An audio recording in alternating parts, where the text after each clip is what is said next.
Hello and welcome back to the top 100 maps of all time with me, BonBonB. I'm BonBonB. You are very, very welcome. And today we see the arrival of a creator who many would say is the greatest Cities Skylines map creator of all time. Now, I wouldn't dare put anybody on that kind of pedestal, but if you said to me that this creator was the greatest of all time, I wouldn't argue against it. I would throw some other names into consideration in case they've been forgotten, but I would definitely not argue against it because it's a fair call. Okay, they have all of the skills and many more, and today we're going to have a look at a map that lingers at number 35. I mean, this is surprisingly low for this creator. It truly is. But yeah, a beauty of a map. You're going to enjoy it. It's 100% vanilla, no DLC required. So it's good to go for everybody. At number 35, with a 91.5% approval rating, it's Old Man River by Bringer of Fire. Now, 100% vanilla, we are using a custom theme. Of course, you don't need to use the custom theme, but we're going not so rocky. And we're using Relight Neutral LUT as well. But again, you don't need to use these things with a vanilla map. I mean, it helps for the aesthetics, but that's about it, really. Yeah, you can play this in any way you like. It was uploaded to the workshop in February of 2019. It currently has 6,544 subscribers, 550 of which have marked this as a favourite. Has a 5-star rating on Steam from 253 votes. And I reviewed this way back in episode 567 of What's Map, where I gave it 4 stars for aesthetics, 4 for detail, and 5 for gameplay potential. Now, the start square is in this area here. So if we were to start here, we'd get there too quickly. We're going to start over here and just enjoy what has been provided for us. What a stunning map it will be, because it's Bringer of Fire. They've got a handle on topography. They've got a handle on how to work best with vanilla. They take their time. They don't rush out maps. 1 a year is plenty. And they've just got the head screwed on. Intelligent,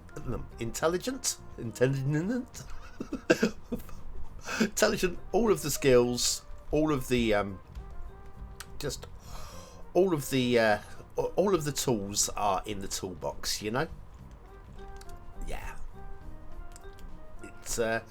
it just works so well, and they work really well with the theme as well. Sometimes you get these themes and it's an excellent map, but the theme hasn't really been taken into consideration with the making of the map. Potential start location there. A little bit different. Is that a thermometer? A thermometer intersection? Maybe. Yeah, it's one of the skills I think that I personally have as a map maker. I mean, I'm nowhere near as skilled as someone like Bringer. But, oh, a bit of game lag there, sorry about that.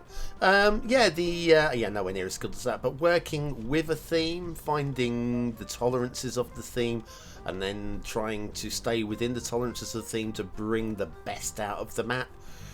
It's kind of the same as if you're working with watercolor paints, or if you're working with acrylics.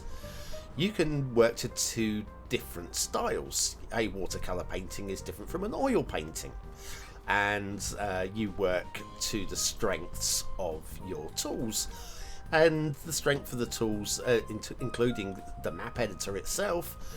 That's something that, say, again, Bringer is exceptional at doing.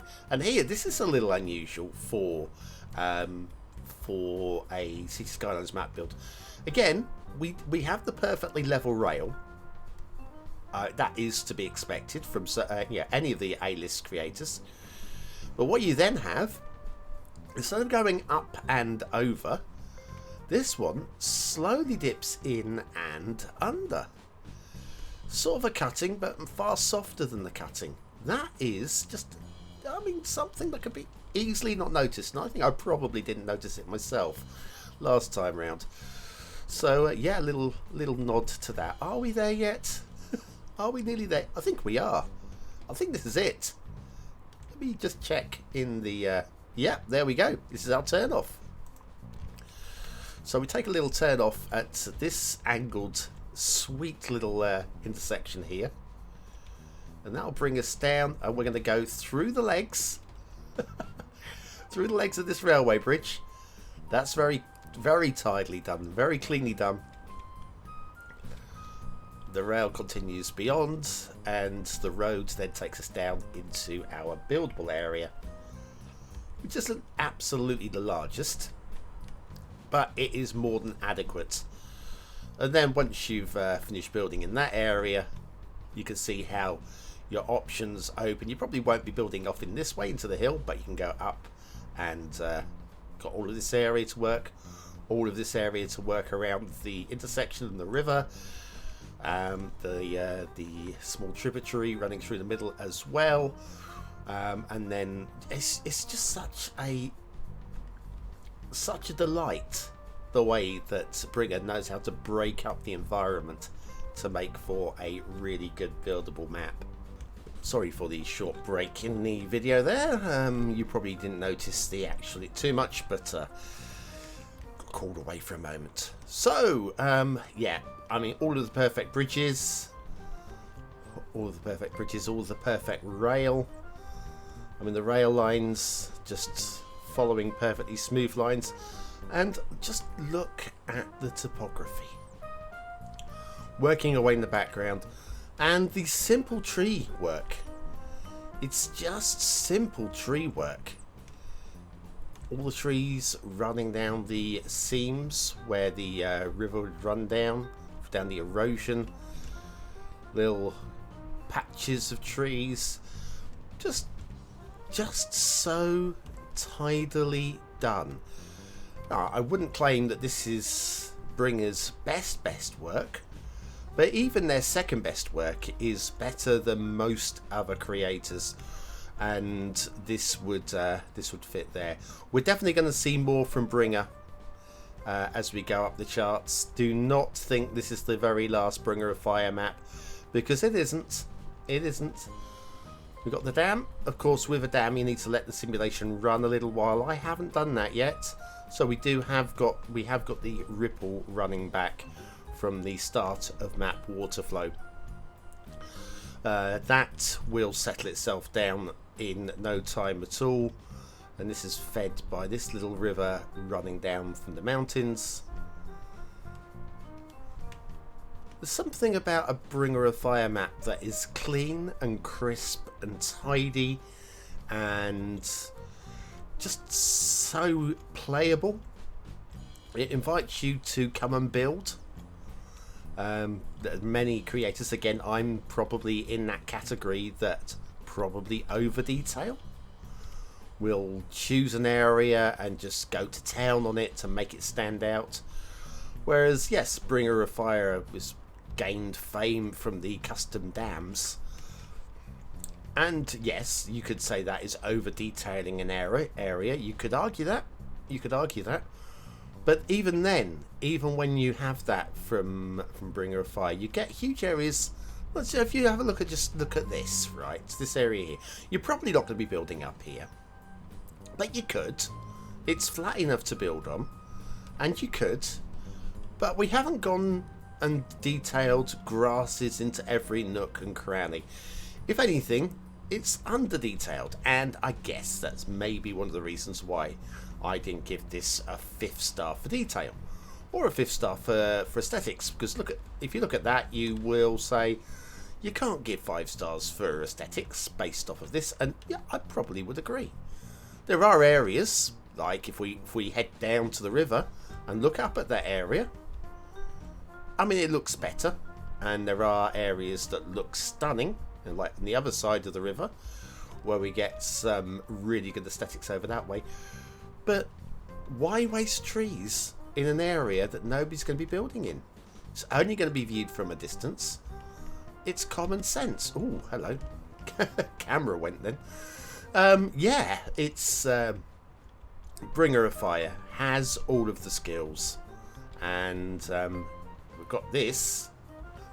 I think this is a take on the diverging diamond, the DDI intersection. Yeah, I mean, as good as you can do in vanilla, I would say. But you can play about with that. You can play about with that and get it to work. And of course, if you don't like anything, you just demolish it fully, rebuild it to your own specs. That's what it's all about. But yeah, it's all about the start square. It's all about the tile buying from here.